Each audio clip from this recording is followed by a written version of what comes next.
আজ আমি বাঙালি রান্নাবান্না থেকে চলে এসেছি বন্ধুরা। আজকের শুধু ঢেঁড়স আর চিংড়ি দিয়ে করব, দেখতে থাকো। ঢেঁড়সটা একটু লবণ আর হলুদ দিয়ে ভেজে নিয়েছি, ওটা দেখানো হয়নি। শরীরটা খুব খারাপ বন্ধুরা, পাচ্ছি না গো, জ্বর এসে গেছে। দেখতে থাকো, এটা লবণ আর হলুদ দিয়ে ভেজে নিয়েছি শুধু। ভাজা হয়ে গেছে, নামিয়ে নেব। তেল দিয়ে দেবো।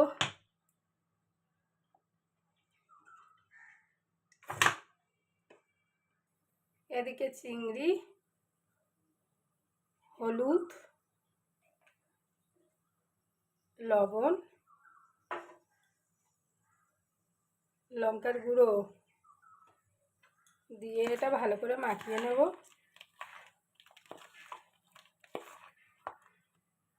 তেলটা গরম হয়ে গেছে, চিংড়িটা মাখিয়ে রেখেছি, এটা দিয়ে দেবো।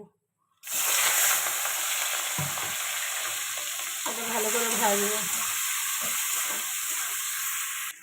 ওই চিংড়ি ভাজার সাথে পেঁয়াজগুলো দিয়ে দেবো, এটা ভালো করে কষিয়ে নেব।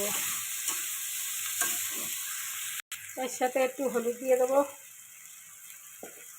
একটু লঙ্কার গুঁড়ো দিয়ে দেবো,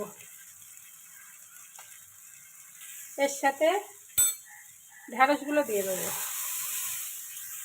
একটু জল দিয়ে কষাবো, মশলাগুলো যাতে না পুড়ে যায়।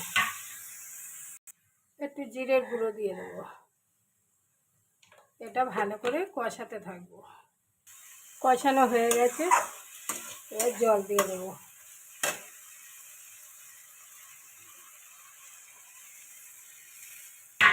এবার এটা পরিমাণ মতো জল দিয়ে দিয়েছি, এটা হতে থাকবে 5 মিনিট। ঢেঁড়স আর চিংড়িটা হয়ে গেছে, এবার নামিয়ে নেব।